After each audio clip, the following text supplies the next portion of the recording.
Bethlehem Church, it's good to be with you. Some of you are like, who's that dude? That's the guy's named Jason. And so, man, if you've been at Bethlehem for some time in June, I let the other guys teach. They do a fantastic job. Gives me a chance to spend a little time on my vacation and spend time with my family on vacation and then prepare for the next run. And so I'm always glad to be back. Thankful for the guys who taught and thankful to be at the place I love to be at most. Bethlehem Church. So across our campuses, our friends in St. Croix, OC 211, in the South venue, it's good to be with you as well at Bethlehem. Next week, I'm kicking off a new teaching series, and it's something I've been working on for some time, and the name of the series is just called Hurt. All right, and in a culture of hurt, in a society of hurt, what do you mean by hurt? Where we're easily offended, where we carry all types of baggage, where we are, there's all type of collateral relationally, where there's often anger and bitterness, and relationally there's just a funk over our society. In a society of hurt, what does it look like to be a people of hope and for Bethlehem Church to be a place of healing? And so it's going to be an incredibly, I think, intriguing and also engaging conversation as we get in the idea that we're called to live whole and healthy lives, and what makes the church stand out is we're empowered to do that, yet the hurt of our society oftentimes spills its way into the people of God. So we'll hop into that next week. Thursdays we'll be back on starting this week. We took this week off and we are back on starting this week, and so we're ready to roll. And so today, we're going to worship a few minutes at the end of the service. We did a smaller worship set through song up top, and we're going to get a chance as a church across our campuses to worship together in a few moments again. But I just want to hop in and do for us as your pastor what we oftentimes do for our vehicles and what we do for our physical bodies. What do you mean? Every 5,000 miles you take your vehicle and get what? Some of you didn't say that convincingly. Across all of our campuses. Ladies, listen here. This needs to happen, all right? After every 5,000 miles, we take our vehicle and get a... Some of you old school go, I'll do it myself. That's great. I pay a guy to do it, right? Okay? I pay a guy to do it. He needs it, and I don't need to do it, so he does it, and he's great at it, okay? We get an oil change. What's a step up from an oil change? Tune-up. The tune-up is the idea that there's a lot of systems happening in your car under the hood. There's a lot of parts and there's a lot of aspects. And oftentimes you're not really sure what's going up on under there, and when something goes wrong under there, it shows up later, it's bad news, so we do a tune-up. Not every 5,000 miles, but 100,000 or something, right? For our bodies, it's called a physical. All right, it's called a physical. You go to the doctor once a year. Some of you are like, I only go to the doctor when I need to go to the doctor. I said that. I used to say that. Right? It used to be what I said. One of my favorite comedians, I don't know if you've heard a guy, you can see him on Amazon or Netflix, clean comedian named Nate Bargatze. He does this funny little bit where he says, when I would go to get a physical, tell me if this is true for some of you depending on your age. He says, when I would go to get a physical from the doctor before I was 40, he was like, what are you doing here? Get out of here. Go have fun, enjoy life. He said, now that I'm over 40, when I go to the doctor to get a physical, he says, shut that door and lock it. We have some work to do in here, right? Anybody with me in the room, right? Anybody with me in the room? And the idea of a physical is the same thing, right? At now a few years over 40, I understand the value of it to see and make sure everything that should be working, because your body has many parts and many aspects and many systems. And oftentimes when you start to have problems, there's been a problem for some time, that's why we do it. The church, Paul's metaphor throughout the New Testament, is the church is the body of Christ, 1 Corinthians 12. Which means we're made up of many different parts, and there's many different aspects, and there's many different systems. For us, there's many different campuses, and many different families, and many different people. And the reality is, pastor to people, for a moment, I want us to do a little tune-up, a little check-up, to make sure we, whether you've been here for 10 years or you've been visiting this summer and you're like, that guy looks new, and I'm glad to be back with you named Jason, we are on the same page when it comes to the why of this thing called the church, when it comes to the why of the mission of the church. In fact, if you got your Bibles, Matthew 16, Matthew 28, Acts chapter 1 and 2, I'm going to take you on a little journey. Matthew 16, Matthew 28, Acts 1 and 2, we're going to move right through it. But here's the question. If you have your Bethlehem Church app, if you're taking notes, tune up, physical, oil change, whatever you want to call it, where we stop for a minute and just make sure all the parts, all the aspects, things we nod at, that we're on the same page. Here's the question we're asking. Do I see the church through the words of Jesus or through my own personal definition or my own personal lenses? When I think of church, this body I'm a part of, the church in my life, this place and this people, do I see it through the words of Jesus or through my own personal definition? Matthew chapter 16, Jesus is walking through the streets of Caesarea Philippi, which is known as Sin City in that time. The disciples are walking with him. This is a familiar scene. I've used it before. And Jesus looks at him, and this is in the heat of Jesus' ministry, looks at his disciples and says, who are people saying I am? So some of them go, and so they look back at him and they go, well, they're saying you're a prophet. Some of them, they think you're like Moses reincarnate.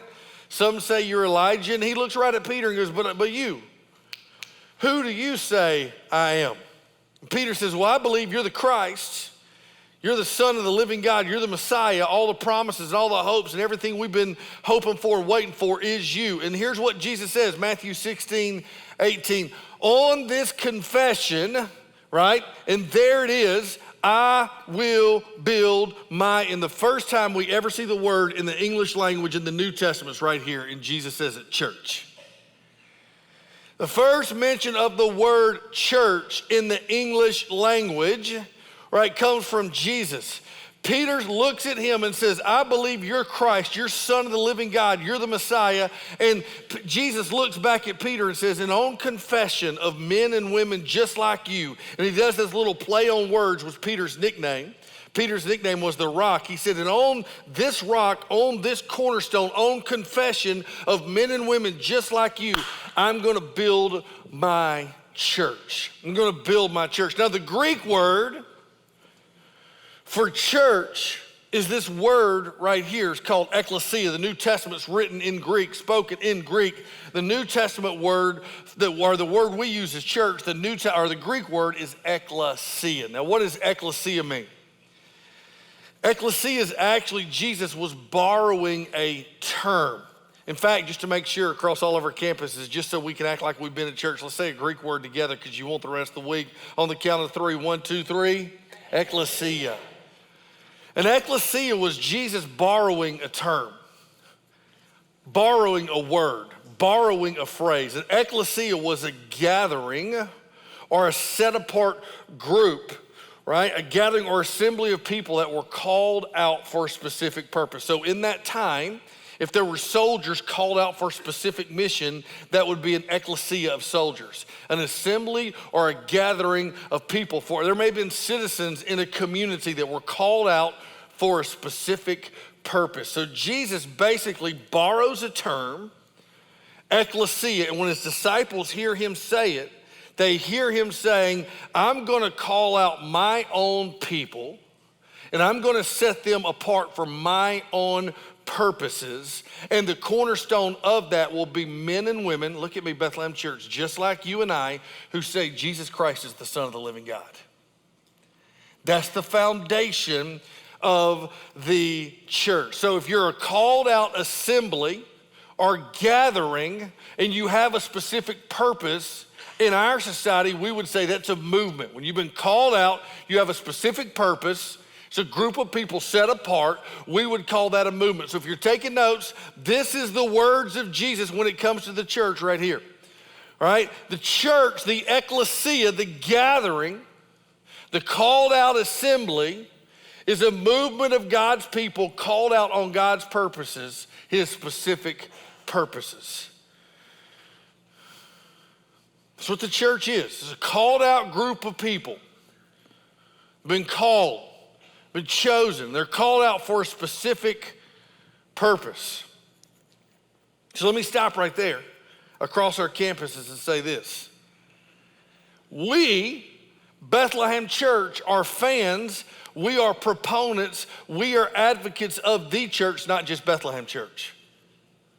If you are called out people and the center of your gathering, the center of your assembly is Jesus Christ and the gospel, and he's the hope of the world, you, my friends, are our brothers and sisters in Christ. We don't play the church competition game here. We're fans of the church. Some of my best and closest friends pastored churches all around us. In a day and age, listen to me, Oconee 211, right here in this room, in a day and age when people there's way more lost and broken people than there is whole and found, we are on mission with brothers and sisters. We're not in competition with other churches. That is the hope, right? So this ecclesia, this movement of people, there's nothing like it. Nothing like it. This eternal movement that's happening. Government shift, governments change, the way we entertain ourselves, right? Moves and changes, society moves and changes, but this church has endured. And so if the inception of the church was Matthew chapter 16, Matthew 28, after Jesus raises from the dead, he calls this same group of people and they're on this mountainside, and look what he says. All authority, big words, like everything, has been given to me in heaven and on earth. Jesus saying, you've seen it now, rose from the dead. He looks at the early disciples and says this, go therefore and make disciples of all nations, baptizing them in the name of the Father and of the Son and of the Holy Spirit, teaching them to observe all that I have commanded you, and behold, I am with you to the end of the age. So if Jesus, the inception, the prediction of the church comes from Jesus. I'm gonna build a group of people. I'm gonna call out a sacred, then the direction comes from Jesus as well. But then you go to Acts chapter 1 a few days later, before Jesus ascends back to the Father, and here's what it says. Lord, will you at this time restore the kingdom of Israel? That was always the question. Now that you've raised from the dead, now that we believe you're the Son of God, are things gonna get easier and better for us? He said to them, it's not for you to know the time or seasons the Father has fixed by his own authority, but look what he says. But you will receive power when what's that word right there? You didn't say that convincingly. You will receive power when has come upon you, and you will be my witnesses in Jerusalem, right here, in Judea, surrounding community, Samaria, and to the ends of the earth. And then in Acts chapter 2, after Jesus ascends, look at what it says. When the day of Pentecost arrived, they were together in one place, and suddenly there came the same ones who Jesus looked at and said, I'm gonna build my church. Then Jesus gives direction and says, go and make disciples. He did not leave them on his own, and suddenly there came from heaven a sound like a mighty rushing wind and filled the entire house where they were sitting. The gift of God, God's provision for God's people is God's Spirit. So here's what I want you to hear. To make sure we're on the same page. The church is Jesus's idea. He predicted it. I'm gonna build a group of people that's gonna span time and space, cross continents and cross cultures. The church is gonna call out. It is Jesus's idea. The church is given direction by Jesus. Go, right? Go into the world and make disciples, proclaim, live a life. You're the salt, you're the light. Go. So the church is Jesus' idea. The church is given direction by Jesus. And here's the beautiful part. And the church is empowered by Jesus' Spirit. That's Jesus. Look. It's Jesus' idea. This whole thing. Oconee 211. This is not, what would be good if we all gather once a week. The building was good and we had some coffee and we did some childcare and we did some more. That's not what the church is. It's Jesus' idea. People who are called out in a broken and dying world. You're a part of it. We've been given specific direction by Jesus, and here's the beautiful thing. We're not on our own. He gives us his Spirit. He gives us his Spirit. So the question that I asked at the beginning, we come back to the physical, the tune-up. Do I see the church through the words of Jesus, or through my own personal definition? Why? I mean, Pastor, I'm down with what you were saying. I mean, I think, listen, it is a subtle shift that happens. Nobody's in trouble. Nobody's getting their finger pointed at them. I'm raising my hand. It's a subtle shift that happens, but we don't realize it oftentimes when we say the word Bethlehem Church or the word church in our life. What do you mean by definition? We have a way of kind of having lenses that we see the church through, a way we understand the church. And I want to make sure we're on the same page. Do I see it through the words of Jesus? My people that I give direction and I empower. Or do we see it through, what do you mean different lenses? For some people, let me give you a couple examples. When we hear the word church or when we think of the word church, the lens that we look at is what you're experiencing right now, I'm about to get dizzy right here, okay? The lens you put it on, we see it through weekend services. The way you understand church is, I like the preaching, my kids like it, the music's good, and the only way we understand the church is through the place I go on the weekends when I'm not busy. That's how we see it. Right? Functionally, the way we interact or we understand the church is the place on Sundays. For other people, there's another set of lenses. We understand it. Look at these bad boys right here. We understand it, put on the set of lenses. When we hear the word church, we think of a civic club, of social programs. Basically, it's a religious charity. Do-gooders doing good things in the name of God. It's kind of the way we think of the church. Like the Red Cross, or like the Salvation Army, Red Cross is there when you need it. They're there when you need it. Now, if you don't need it, I'm just glad there's there for some when you do need it. And it's kind of this idea of moral, the good do-gooders, doing good for the community, gathering to it. But we see it as just kind of a religious civic club or social program when we say the word church. For other people, when we think of the church, and these sometimes are my favorite, they see the church as a voting block, right? A voting block for the political wars, the culture wars, right? That the church is the place that they share my values and they trumpet the things I want them to trumpet, and basically that means whatever's happening. I can remember a few years ago having a conversation with one of our staff members, and I asked about a family.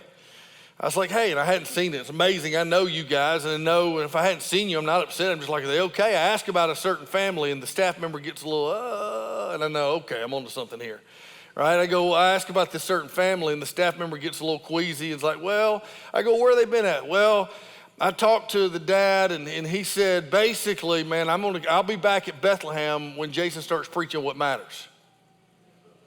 And I was like, what do you mean, what are you preaching what matters? Like the topics of the day. And then I realized, it's 2020. What he meant by that is when I get on the political horse that he wants me to get on to make him feel better, then he'll be back.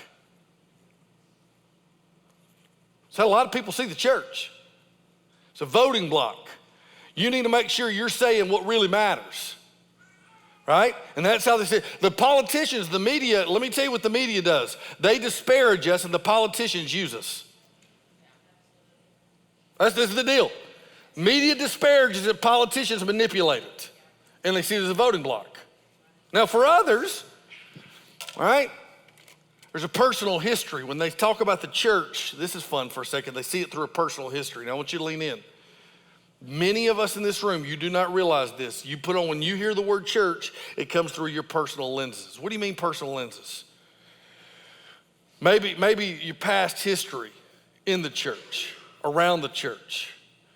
Oftentimes, and I'm going to talk about this some in the next series, people come into Bethlehem Church with wounds from their past.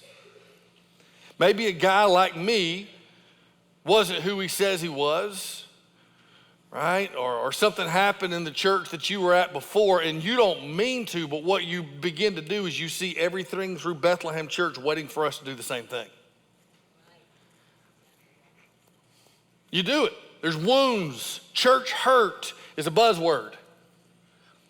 And we see that, and maybe it wasn't a pastor, but there was a group of people that you were friends with, and you felt like they judged you, they forgot about you, they isolated you. And so the lens that we come into Bethlehem Church, we don't even realize this because it's instinctually as we see it through our personal history. And maybe what I mean by personal history is we relate with Bethlehem Church based on our heritage even. What do you mean by heritage? For some of us, our heritage, the way we were raised in church is very close to our heart. And so we want Bethlehem Church to be more like our heritage. Or maybe some of our heritage in church and our background in history was really, really not good. And anything Bethlehem Church that does that reminds you of that, you get queasy. It's another set of lenses. You don't realize it. I love you across all of our campuses, but the way we relate and the way we see the church, oftentimes the place I go on the weekends, the moral do-gooders in the name of God, the people who agree with me politically or who want to agree with me politically, my personal history, heritage, and then here's this one, preferences. I like the preaching that way. I like the music that way. I wish the kids' ministry, I wish they did more of that. I wish they did more of this. I wish they did less of this. This is my favorite. All of us have preferences. There's some sermons I'm going, that was good. There's some sermons I'm going, why did anybody listen? I have preferences, right? And there's nothing wrong with that, but listen to me. Here's why I say all this. The subtle shift. This is so big. The subtle shift that happens in our society, and it's actually a seismic shift. If we aren't careful, this could be if you may be church shopping or you may be looking for a new place and you're trying to put down roots, whatever that is, or you may have been here for some time. I am telling you, the words of Jesus, this church is his idea and he's the head of it. And the church is not only his idea, he gives us directions. Go into a broken and jacked up world and be different, be salt and light. That's the call, and you're not on your own. I'm actually going to empower you. So that's Jesus's call and look, but what happens, and we don't even know it, is we begin to interact and relate and engage with the church, right, on a very pragmatic way or practical way. What do you mean? Before we know it, and it's a subtle shift that's actually seismic, is we begin, this is so big, to relate with the church like we do everything else in our life. What do you mean? The church becomes a product we consume for the betterment of our life instead of a people we belong to. Now, I'm going to say that again because that was good. So we're going to say it again and we're going to act like even though it's early on a Sunday and it's after a holiday week, I know it's tough and you're still getting over it, right? You ate one too many hot dogs, okay?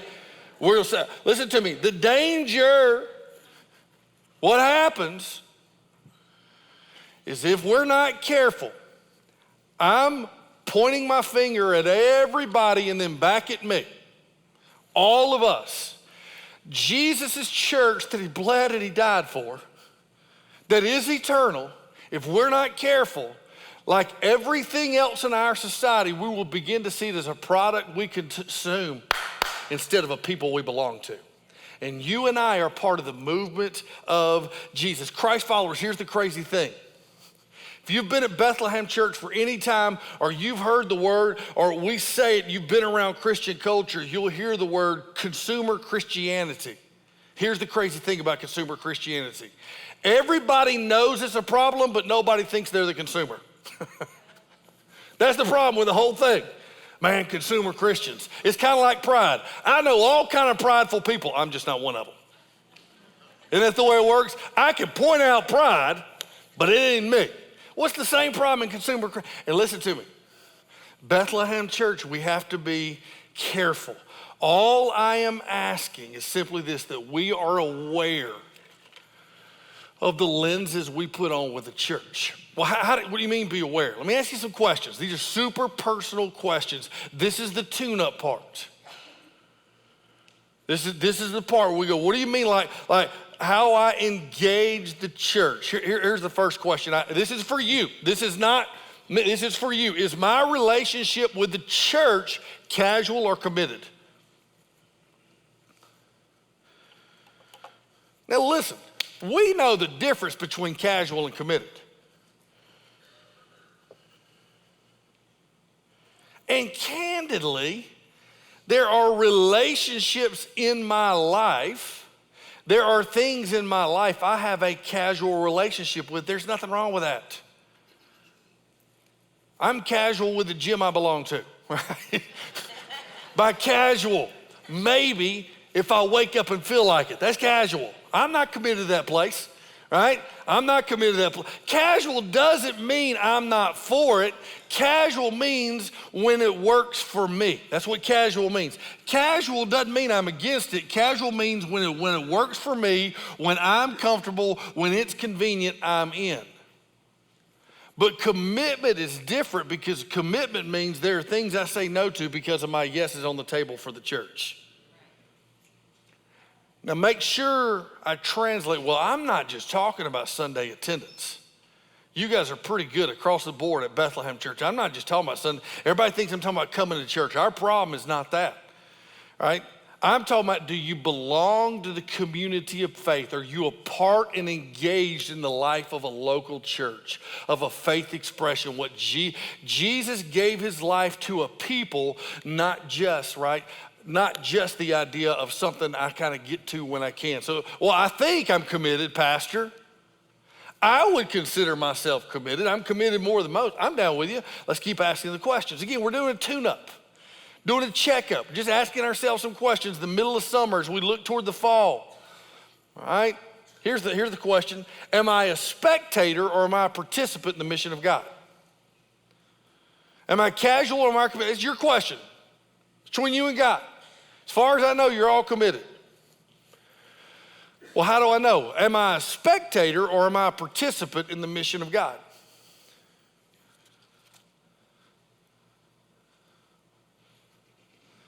I'm a spectator. The better word for this is fan of the Braves. It's good to be a Braves fan right now. Anybody out there with me? Good to be a Braves fan, right? What I mean by that is I'll cheer, I'll chop, I'll watch the game, right? It's way easier to cheer and to chop and to watch the game when they're winning, but I'm not on the field. I'm not swinging the bat. I'm not getting paid the millions of dollars to steal the base. I'm not throwing the ball. Participant means I'm on the team. I'm in the field. I'm throwing the ball. I'm swinging the bat. Oconee 211, our friends in St. Croix, everybody begins in the church, in the movement of Jesus as a spectator. Even the disciples did. The disciples came and they saw and they listened to Jesus and were like, but at some point, there becomes a point where they take a step into the life, they take a step into the body, and they become a participant. No longer are they just on the sidelines, but they're actually in the game. Everybody begins as a spectator, right? They begin to belong. What does that mean? What does it mean at Bethlehem Church to belong? That you are committed and in community with others. All right, we'll launch small groups in August. We'll start signing up. We take a break during the summer because so many people travel, that you are committed to I'm in a small group. What does that mean? Life change doesn't happen in isolation, but actually I have a story and I grow from hearing other people's story, men's groups, women's groups, right? There's couples groups. Life change happens in small group, that I'm serving in the body.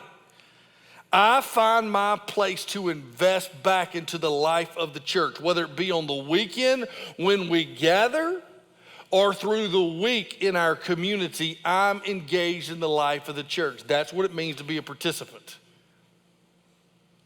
All right, that's what it means to be a participant. So what do you mean?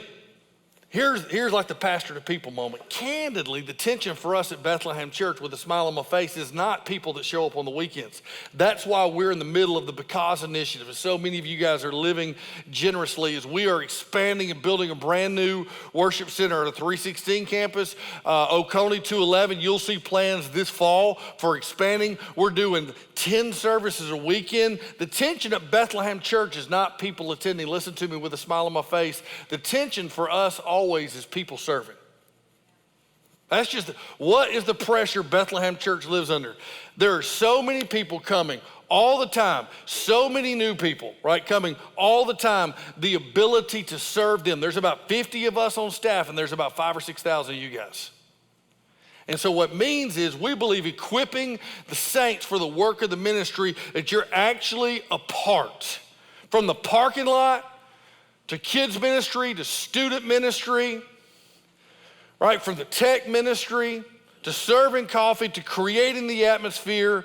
Like there's hundreds of volunteers a week who are saying yes to being in our community, to working with our local nonprofits during the week, to serving in different ways. There's all types of ways. In fact, 2 weeks ago, I did a wedding for a good friend of mine named Mitch Plemons. If you've been at Bethlehem Church, you may know Mitch's story. 8 years ago, my phone was blowing up at an elders meeting, and I picked up the phone, and I finally picked the phone up, and it was Jackson County, and they were calling me because Mitch's wife had been killed in a car accident driving to pick her son up at the church 8 years ago. Mitch had just started coming, and his wife had just started coming to Bethlehem Church. And I had to call him at UPS where he worked and let him know, worst call you'll ever make, something's happened to his wife 8 years ago here at this church. He attends our 211 campus, and 6 months after the most devastating news of his life, part of Mitch's healing, and he can tell you this, he's on his honeymoon now. Mitch, you're probably listening. If you're not, it's okay, you're on your honeymoon, okay? Part of his healing is he began to serve. He began serving in our kids ministry, and he thought, I would never in my life want to serve with the next generation. I've got the next generation in my house, and now I'm a single parent, but he just felt like Bethlehem Church, they had just been coming. The way they knew to call me is the bulletin from Bethlehem Church was in the car. And he began to serve. And he influenced my kids, both of my sons. He served. And week after week, he began to serve, and he found community. And here's the crazy thing, as he began to serve the church, God began to heal his heart. He met his wife, and they were married 2 weeks ago. Listen to me. Serving is not about feeling like we don't make up this idea of you need to serve, you need to serve, you need to serve. You were created and wired to serve, and God does something in you when you're serving others. This is my last plea. For some of us, there was a time that we served the church. Life got busy, life happened. You're not in trouble. I get it. It happens. But what I'm saying is it's time to come back. We will jump up by 2,000 people over the next 2 or 3 weeks at school, or 3 or 4 weeks as school begins to jump back in. Here's all I'm going to ask across all of our campuses. If you're like, dude, okay, I've been away from a while. I'm new. I want to belong. All I would ask is on the bottom lower thirds that you right now with your phone would text Serve BC to 97,000. Right now, that you go, hey man, I'm here, Jason. I love the church. I'm all for it, but man, it hadn't been. It's time. Text the words right now. All over the campus. I see the phones moving. It's just blowing my heart. If you hadn't been a part, this doesn't commit you to anything. This just gets you in conversation with our staff. You would text Serve BC. This doesn't commit you, but I can help out. Whatever you need. There are many you already are, and every person that is would tell you, man, because I'm giving my life away, man, I'm experiencing wholeness. I'm experiencing healing. There's something that God does in us when we give ourselves away. When we serve. Text those words right now, Serve BC to 97,000. Watching online, on vacation, honey, we're going to be back next week. Serve BC 90. This just gets you in conversation. You don't have a place that you've connected, that you're giving back. We're going to invite you and say, here's opportunities. Am I a spectator or participant in the mission of God? Am I casual or am I committed? And here's the best part. And we're going to worship because what the church has done for years. Do my values in my life, what I mean by values, priorities, reflect that there are some things that are temporary and there are other things that are eternal? Tune up, check up. Do my values. What are values? What you put weight in, what concerns you, what you put emphasis in. Do my values in my life do they reflect that there are some things that are temporary and there are other things that are eternal? There's a lot in you and I's life right now happening, look at me, that are temporary and is good. What does temporary mean? It's imminent. What does imminent mean? It's happening in the here and now. That's what it means. It's temporary. It has a season. Parents, you're a parent with kids in the house temporarily. It's a season. And there's a ton of things. Your job, the school your kids go to, that car, that boat, that lake house, all of it good. Bless you, temporary. Eternal means forever. There is no end. Temporary means there's a beginning and end. And here's what, everybody hold the number 2 up across all of our campuses. There are 2 things in your life that are eternal. That's it. What are they? The person sitting next to you, people, and the church. That's it. That's the only thing, forever. Right? Do my values, not just my words, do they affirm? Right? Do I put weight in? Baptism. Like, that's the beautiful picture of what we celebrate at Bethlehem Church. And the reality is, why I love so much what we get to do is that when a man in a society, when a husband and when a father in a society that says men are all about making money and themselves and drinking beer and partying and masculinity, and that's what a man is, when a man goes public with his faith, it changes the eternal trajectory of his family. Only at the church does that happen. When a father gathers around his son and celebrates when his son is baptized, that's eternal. That lasts forever. When a family together celebrates new life and new steps, that there is eternal. It lasts forever. Everything else in your life doesn't last. It's not that it's not important, it doesn't last. When a father hugs his daughter, when a husband and wife are baptized, guess what? That's eternal. That's an eternal significance. That's an eternal change. When a student is baptized, right? That's eternity. That's the only, when a family comes together, when a marriage, when they're baptized, eternal trajectories and the change in a family sets an eternal pace and an eternal direction. That happens in the church. Listen to me. The next generation that's being lied to, the next generation that's being lied to, the demonic lies that are twisting the next generation, guess what's the voice of truth for eternity? The church. Nothing else. There is nothing else in our society that's an advocate for the eternity of your child. Nothing. Not one. But the church. And there's a power because we are who God's called. What we do, listen to me. What we do is that we are Jesus' people called out. It's his idea. He gives us direction and we're empowered by his spirit. Do I see the church through the lens of myself, or do I see it through Jesus' words? I love the song we sing. You can stand across our room this morning, all of our campuses. And I want you to listen to me. Normally when we end,